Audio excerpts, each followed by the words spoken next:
Hai, Assalamualaikum warahmatullahi wabarakatuh. Salam sejahtera. Apa khabar rakan-rakan sekalian? Alhamdulillah. Hari ini kita dapat berjumpa sekali lagi dalam sesi market research syarikat-syarikat yang didagangkan di peringkat global. Dan untuk hari ini insya-Allah kita akan lihat annual report bagi syarikat AMD ataupun nama panjangnya Advanced Micro Devices Incorporated, salah satu syarikat dalam sektor teknologi. I think mungkin juga ada pengguna-pengguna dia yang bersama kita. AMD lately mendapat perhatian di kalangan stocks investment, in term of stock investment, mendapat perhatian di kalangan investor.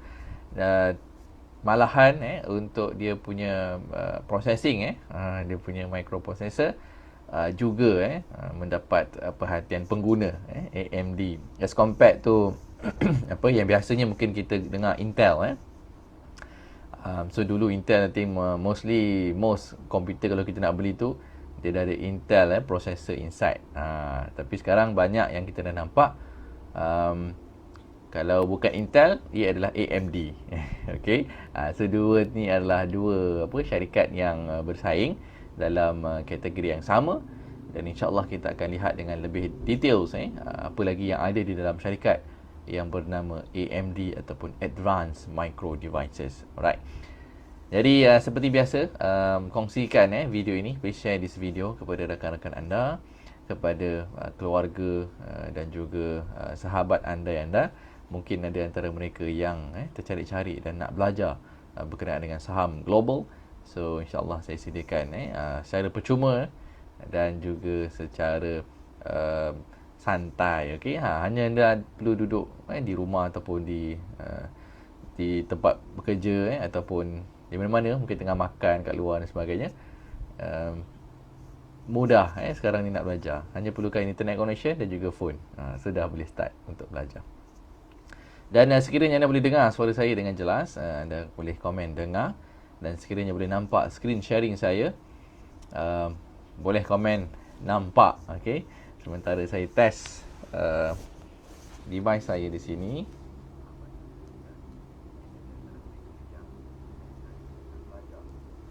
Okey, so nampaknya semua okey, alhamdulillah. Mudah-mudahan hari ini berjalan lancar sesi kita. Dan tanpa melengahkan masa, mari kita mulakan. Sekali lagi, Assalamualaikum warahmatullahi wabarakatuh. Salam sejahtera kepada semua.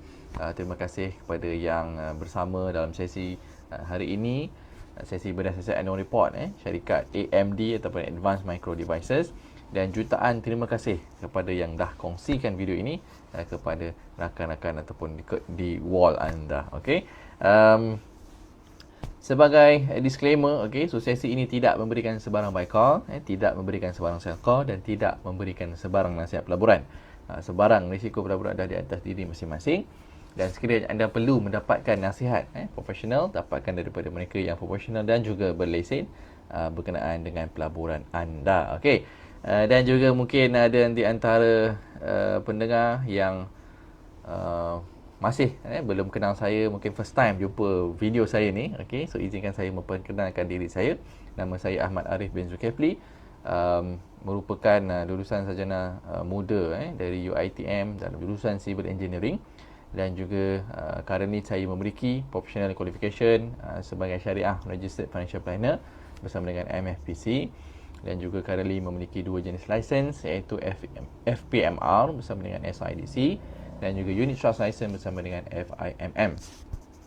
Currently bekerja sebagai advisor di The Sophisticated Investor ataupun TSI Group, dan pada masa yang sama merupakan sebagai financial consultant bersama dengan Philip Mitchell Berhad, dan juga sebagai senior marketing representative 2 bersama dengan Philip Capital Management Sdn Bhd. Okey, dan alhamdulillah antara pencapaian saya sepanjang tahun 2021 adalah sebagai $1 million producer, okey, dan juga sebagai top producer bagi dua jenis kategori, iaitu PMA dan juga PMAT, untuk beberapa bulan antaranya Mei, Jun, Julai, Ogos dan juga November. Okey, so alhamdulillah beberapa pencapaian saya sepanjang tahun 2021, dan saya minta anda doakan supaya pencapaian saya untuk tahun 2022 lebih lagi, dapat buat breakout lagi, dapat achieve a new high lah kita panggil, ataupun all time high dalam technical analysis. Alright. Mari kita mulakan. Ini dah muka depan bagi syarikat AMD, dia punya annual report ataupun form 10K-nya. Nama panjang kita nampak kat sini, dia tulis Advanced Micro Devices Incorporated. Di bawah ni dia punya address of Principal Executive Office di Santa Clara, California. Anda boleh nampak dia punya trading symbol, kalau nak search dia punya nama di Nasdaq, namanya AMD, dia punya short form ataupun dia punya trading code ataupun stock code dia, AMD. Tempat didagangkan di Nasdaq Global Select Market, dan I think hanya ada satu common stock. Dia tak ada kelas A, B atau kelas C. So kemudian kita go straight ke page yang keempat berkenaan dengan dia punya business. Okay, kita nak tengok apakah business operation ataupun main business yang dijalankan oleh syarikat AMD.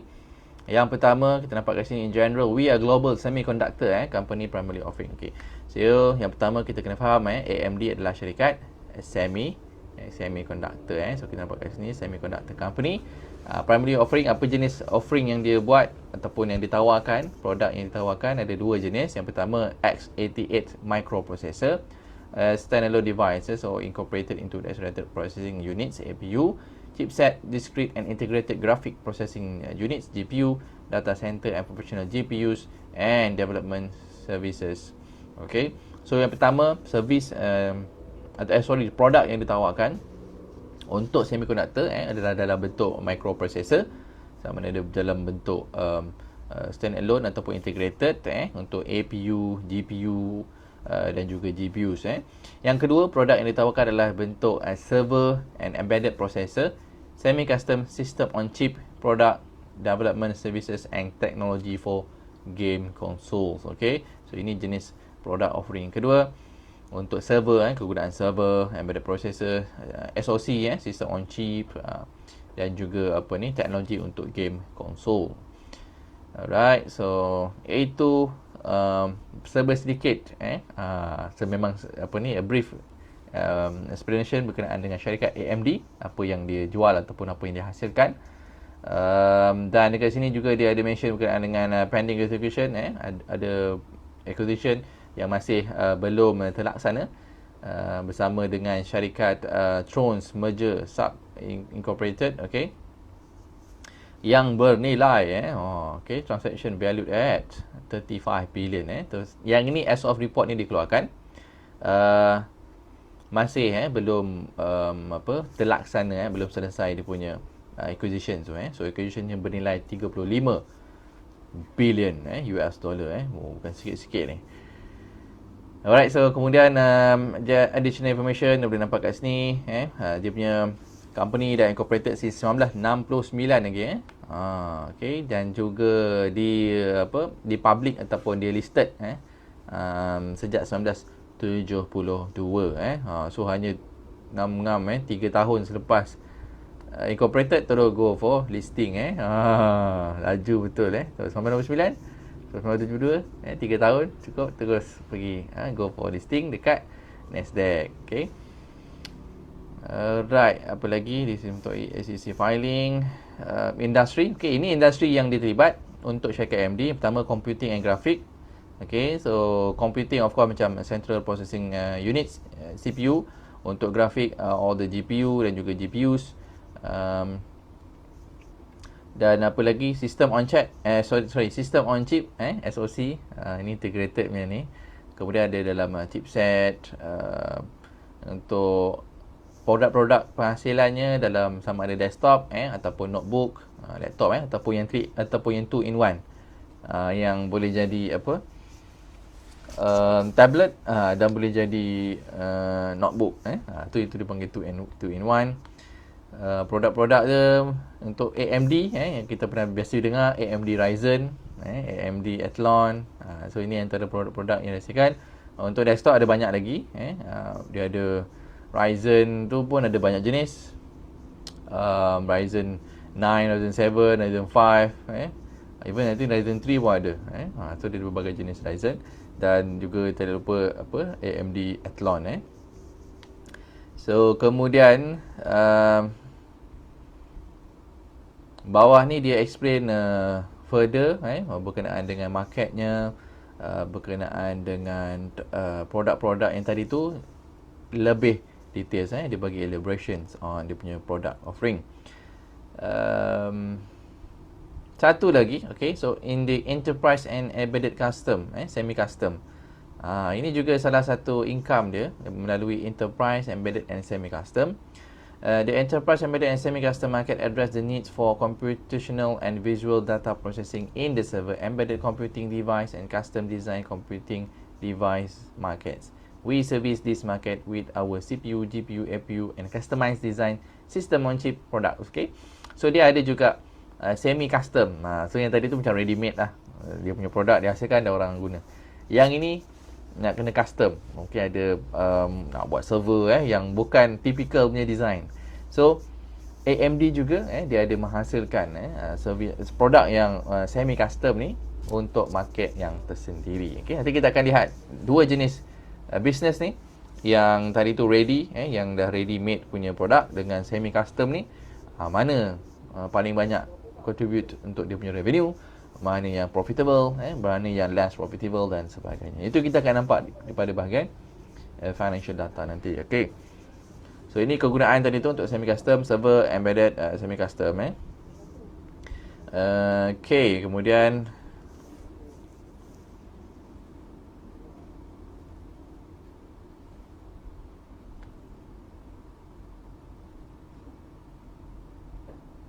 dia ceritakan berkenaan dengan dia punya distribution, sales dia punya markets untuk produk-produk yang ditawarkan, R&D-nya, okay, third party facility. Okay, so dia antara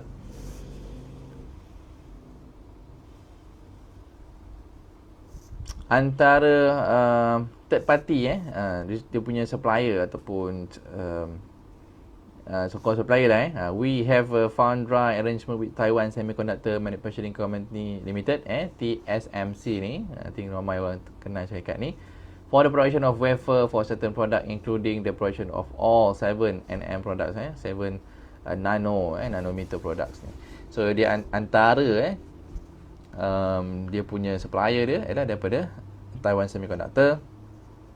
Dan juga dia ada agreement bersama dengan Global Foundries Incorporated sebagai dia punya supplier untuk wafer foundry facilities.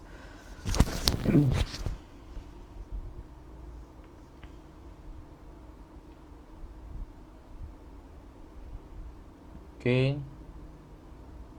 Kemudian untuk assembly, test and mark and packaging facilities, okay, dia ada juga company yang located di Asia Pacific who package the test of final semiconductor products.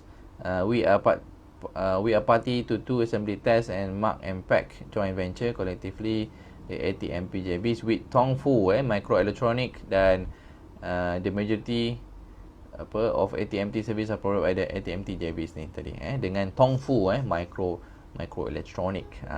Okay. Okay, apa lagi kita boleh nampak dekat sini? On the human capital, okay, kalau nampak kat sini human capital as of December 26, 2020, approximately dia ada 12,600 12,600 pekerja di seluruh dunia 12,600.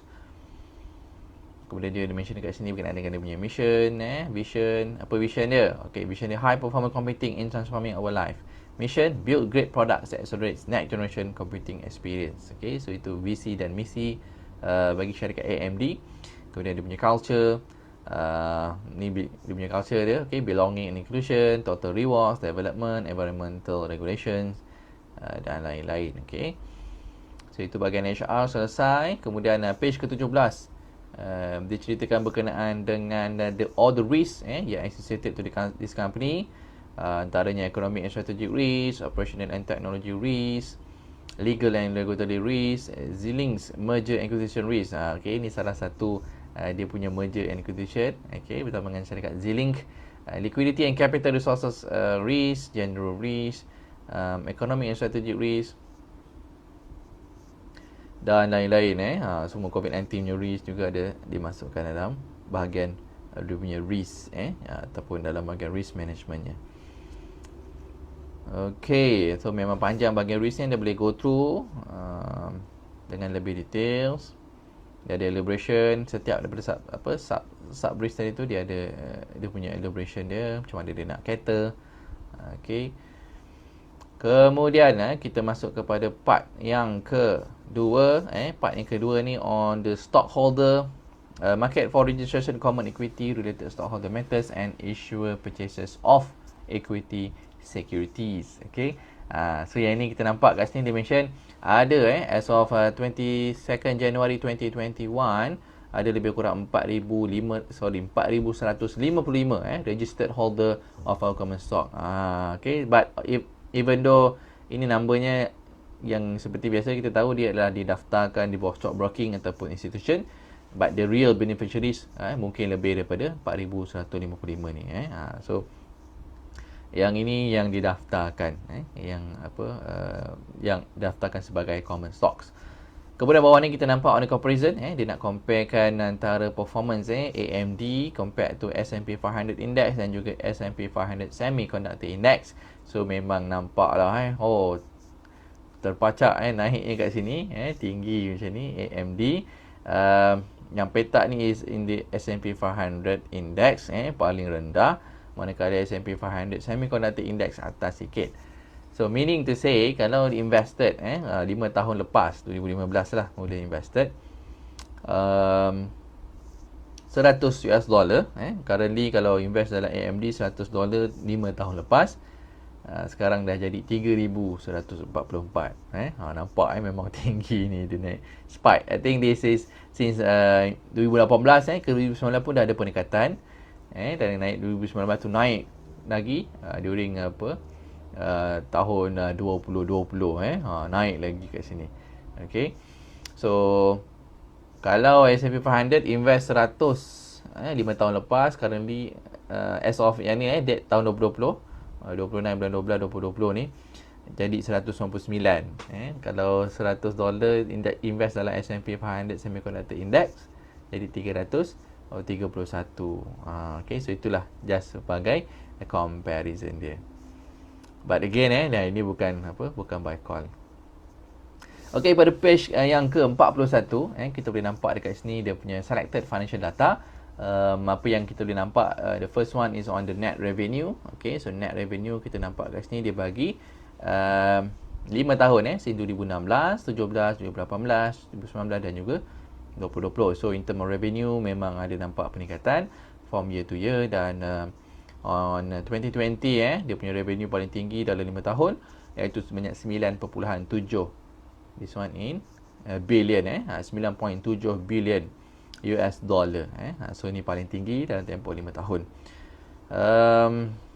As compared to 2019 revenue-nya hanya 6.7 so ada peningkatan lebih kurang 3 billion dalam masa setahun pada tahun 2020. Manakala untuk net income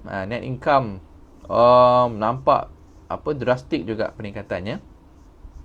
Dan paling tinggi untuk 5 tahun iaitu 2.4 billion US dollar as compared to 2019 yang hanya 341 juta sahaja. Daripada 300 juta naik kepada 2.4 billion. Peningkatan yang agak drastik kat sini untuk 2 tahun ni. Dan jika lihat 2016 sebenarnya rugi dia punya net, it actually is a net loss untuk this company. 2017 juga is a net loss. 2018 untung 337 juta. 2019 untung naik sikit, dia punya ada growth kat situ 341 juta. Tapi 2020 peningkatan yang cukup mendadak kat situ sampai billion dia punya increase. Manakala untuk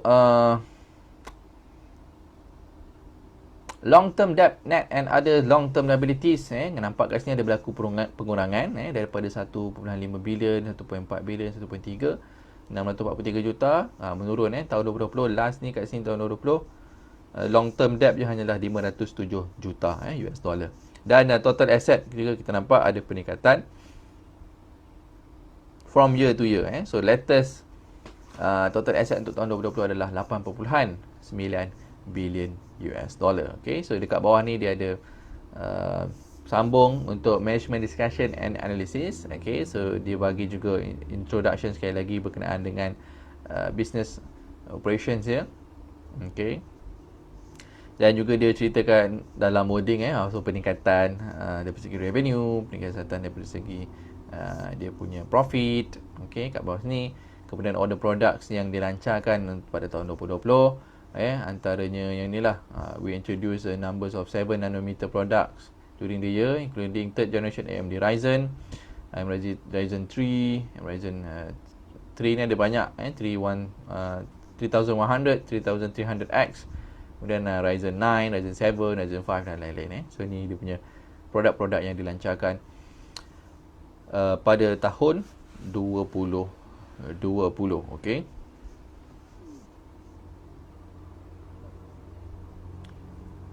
Okay, dan juga yang dipakai dekat iMac pun dia ada mention apa yang mana satu dipakai untuk iMac, iaitu AMD Radeon Pro. Okay, so ni untuk GPU grafik dia pakai AMD juga iMac. Seterusnya kita go through pada page 46. Okay, so 46 on dia punya result on operations. Okay, this is results bagi operation, dia punya net revenue daripada operation operation income. So kita nampak ada dua dia punya net revenue datang daripada mana. So yang pertama dia mention kat sini on the computer and graphic. Okay, so computer and graphic contribute 6.4 billion US dollar bagi tahun 2020.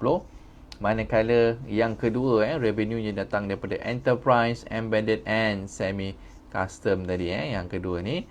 So yang ini contribute 6.3 billion US dollar.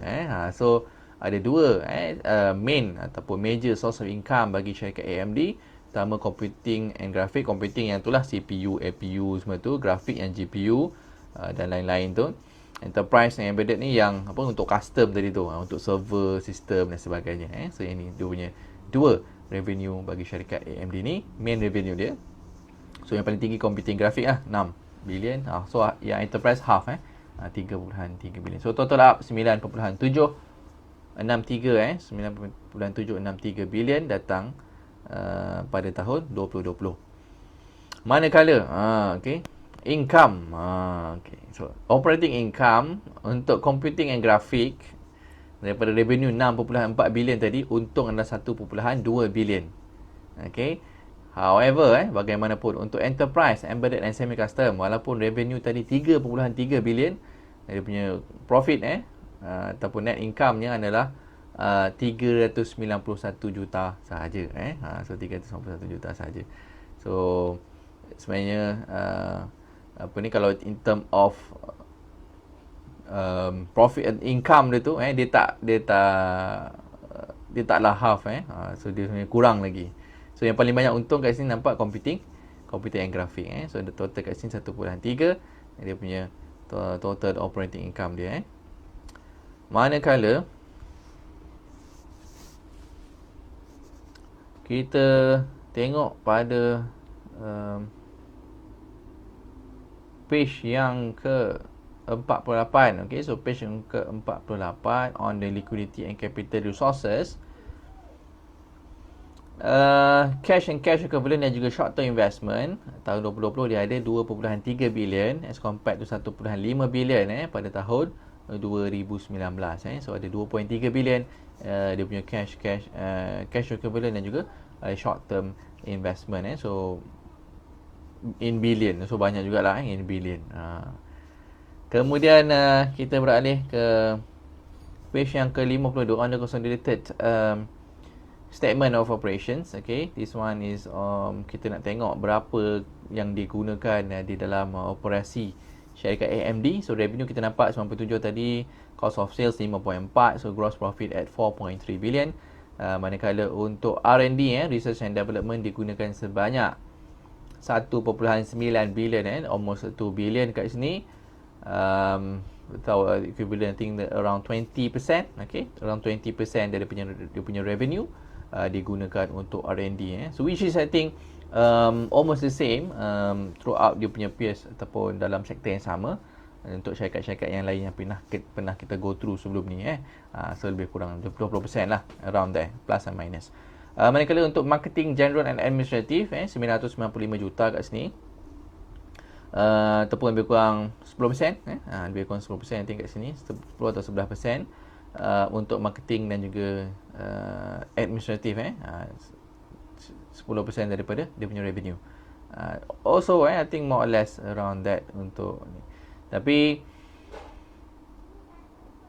sebab dia combine marketing, general and administrative ni combine all together jadi 995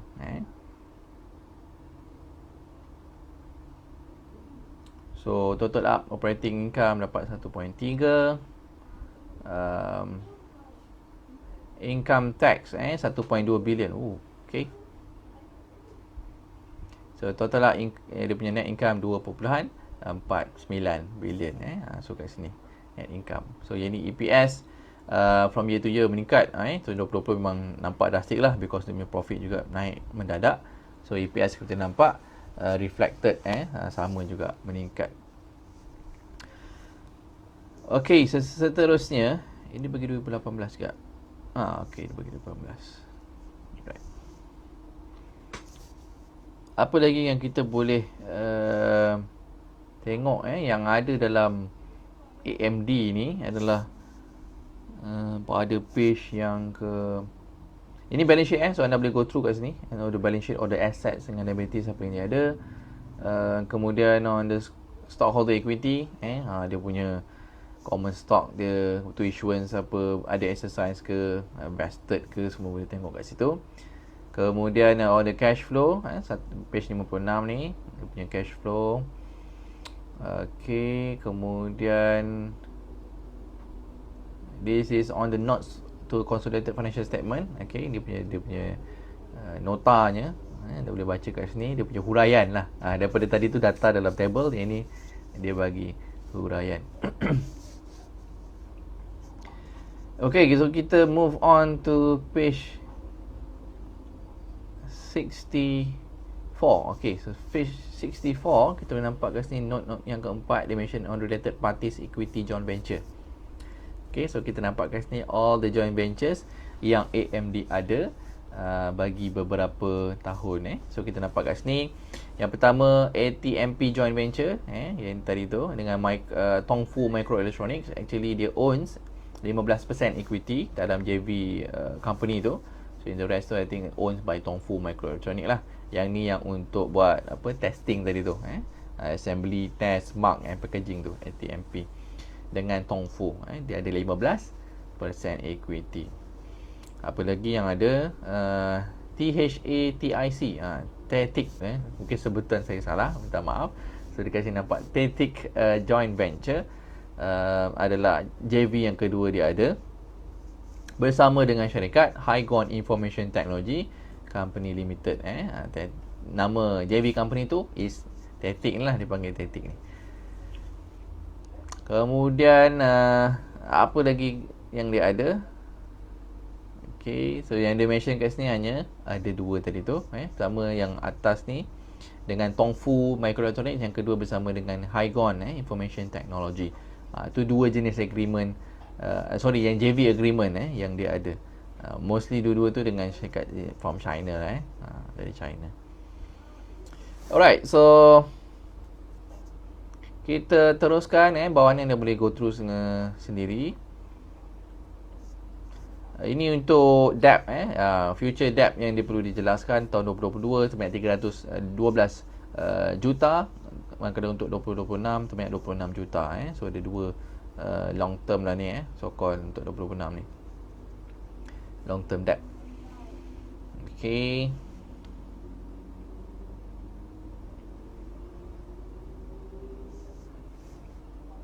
seterusnya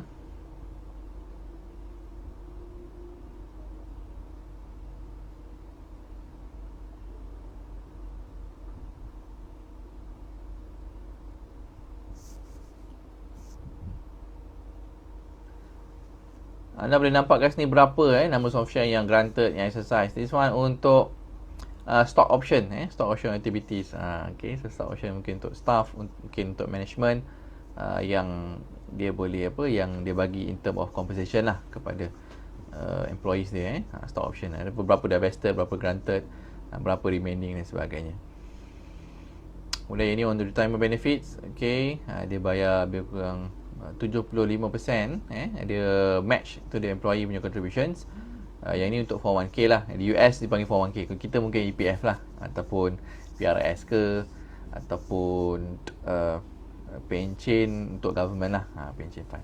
So yang ini untuk dia punya retirement dia 401k, very very famous. Total contributed untuk tahun 2020 29 juta. Okay, so untuk staff dia semua 29 juta. This one income tax, US dan juga non-US ada juga.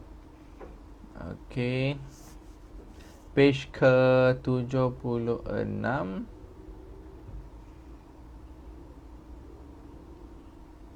Okay, this one on tax, unrecognized tax benefits. Page ke 77, segment reporting. Yang tadi kita dah nampak juga, pecahannya komputer grafik dengan enterprise tadi tu, yang semi custom tu.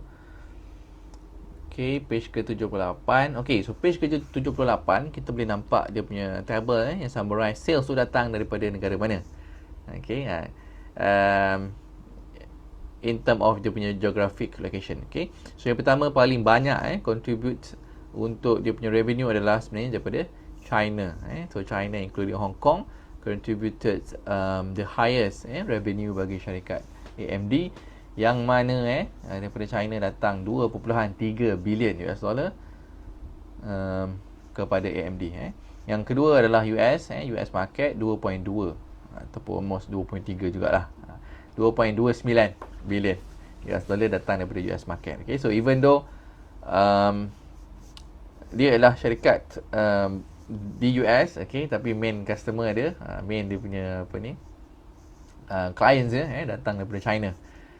So almost on par juga dengan US punya client. Normally kalau kita nampak US company yang kita dah go through, majority ataupun most of 50% daripada dia punya revenue datang dari US. So yang lain-lain tu combine all together, barulah almost reaching 40% ataupun 50% macam tu. Tapi yang ni China lebih tinggi daripada dia punya US contribution. So China paling tinggi. Kemudian followed by 1.18 bilion datang dari Taiwan. Okay, so China, US, yang ketiga Taiwan, yang keempat Europe 1.1 bilion juga.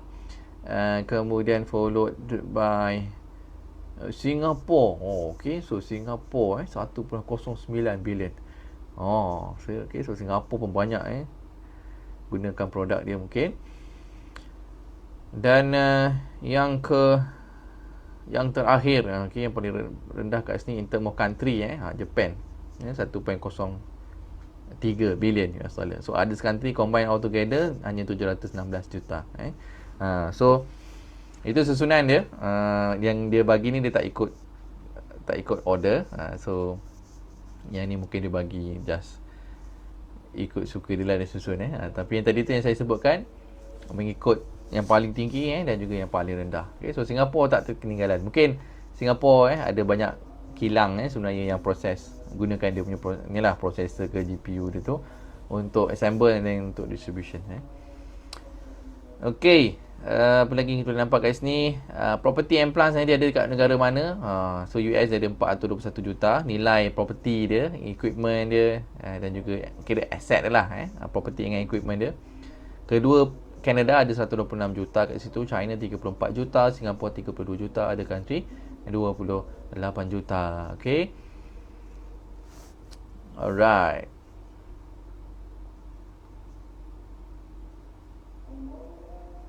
Lain-lain kat sini dah boleh baca. Okay, dia ada juga mention kat sini on the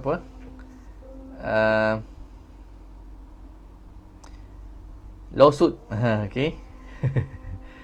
contingency bawah note 17 ni on the shareholder derivative lawsuits kat sini Wessel Hamilton dengan HA ni antara I think legislation ni punya proses anda nampak kat sini Hawk et al litigation, Quarter Hill Incorporated litigation, Monetary Research litigations, City of Pontiac Police and Fire Retirement System litigation pun ada juga Ziling Acquisition litigation.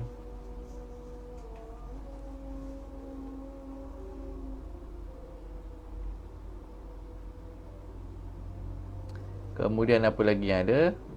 Future Link System litigation. Banyak juga dan juga ada mata. So ada banyak juga legal matters. I think yang ni masih belum selesai lagi lah. Yang masih ongoing berkenaan ataupun yang related to syarikat AMD ni. So yang ni pending acquisitions yang tadi tu dengan Ziling tadi tu yang dengan Tronos merger untuk merger yang ni untuk merger yang bernilai I think almost 30 tadi 35 bilion nilainya 35 bilion US dollar merger. Okay, apa lagi yang ada kita nampak kat sini? Inilah dia punya report daripada Independent Registered Public Accounting Firm. Dia gunakan siapa? I think EY. EY juga Ernst & Young. Ni reportnya dah boleh baca. Kemudian ini table sama lebih kurang yang kita dah go through kat atas tadi. Tapi yang ni yang by auditor lah. So anda nak baca yang ni pun boleh ataupun baca yang atas tadi pun boleh. Okay, so dah sampai. Dia sebenarnya taklah sampai 140 Dia sebenarnya page sampai 100 ni saja bahagian director punya signature tadi tu 97 sebenarnya. Yang 140 ni tambahan appendix apa benda untuk meeting agenda ke panggil untuk meeting sebagainya. Itu yang lebih-lebih sampai 40 page. Tapi sebenarnya page kalau kita baca hanya sampai page ke 100 ni saja So it's quite normal untuk stock market di US ni. Dia punya annual report lebih kurang 100 page lah. Dia tak adalah 200 ke 300 macam Malaysia kan. Atau macam UK kita tengok hari tu syarikat AstraZeneca make 230 page. So around 100 plus plus and minus 100 pages. So very cepat yang kita boleh baca dan easy to understand sebab dia dah set of standard yang dia kena follow SEC punya guideline So yang ni dia kena benda ni, ada benda ni, ada things tu just additional lah. Okay, I think itu saja untuk annual report bagi syarikat AMD ni. Quite interesting. Mungkin sebelum ni kita guna syarikat produk dia AMD tu, AMD Ryzen ke Athlon ke, dia punya GPUs ke kan, Radeon ke dan sebagainya. So hari ni kita nampak dengan lebih detail apa yang ada dalam syarikat AMD ni. Okay, so dan juga apakah benda-benda yang berlaku dan juga yang telah berlaku dalam masa 3 tahun sebelum dan juga jangkaan untuk beberapa tahun mendatang. Okay, dan sebelum berakhir saya inginkan kongsi kepada anda berkenaan dengan salah satu bentuk servis yang kita panggil sebagai private mandate yang disediakan oleh Phillip Capital Management Sdn Bhd, yang mana dalam private mandate ni anda boleh melabur dalam pelaburan saham. Okay, tetapi anda tidak perlu membuat kajian, tak perlu nak buat analisa, tak perlu nak monitor dan sebagainya. So apa yang anda hanya perlu buat adalah anda lantik Phillip Capital sebagai asset management company sebab yang akan menguruskan private mandate untuk anda, dan Phillip Capital akan uruskan pelaburan saham bukan unit trust. Pelaburan saham anda untuk saham global yang patuh syariah daripada A sampai Z. Okay, so meaning anda hanya perlu sit back and relax. So yang akan buat kajian contoh nak buat technical analysis ke, fundamental analysis ke, nak buat entry nak masuk harga berapa unit nak beli, bila nak keluar, bila nak monitor sebagainya, itu semuanya akan diuruskan oleh Phillip Capital Management. Anda hanya perlu melabur dan juga anda boleh monitor from time to time, tetapi bukan untuk execute lah. Anda monitor just untuk tengok prestasi semasa. Bila anda buka account dengan Phillip Capital, anda akan dapat akses ke kita punya portal. Anda boleh masuk at any time, log in, so anda boleh nampak prestasi semasa. Sama ada untung atau rugi, anda akan nampak. It's very transparent. Kalau rugi akan nampak rugi, kalau untung akan nampak untung. Okay, ini contoh private mandates ni untuk peringkat global yang patut syariah. Dia akan invest di beberapa country, bukan hanya di US, dia akan melabur di Australia, UK, Canada, Turkey, Germany, China, France, Hong Kong dan lain-lain. Dan dia akan berubah mengikut bulanan, disebabkan dia akan buat rebalancing. So selection of stock mungkin akan berubah ikut from month to month. Dia akan buat rebalancing on a monthly basis. Sekiranya anda berminat untuk dapatkan maklumat lanjut berkenaan dengan private mandate ni, anda boleh PM saya ataupun boleh klik link yang saya sediakan untuk further explanation ataupun elaborations. Thank you so much sekali lagi kepada yang join sesi kita pada hari ini, dan juga jutaan terima kasih yang dah share this video. Thank you so much, dan hopefully kita akan jumpa lagi dalam tajuk-tajuk yang berbeza, syarikat-syarikat yang berbeza in the future. Saya akhiri dengan Assalamualaikum warahmatullahi wabarakatuh.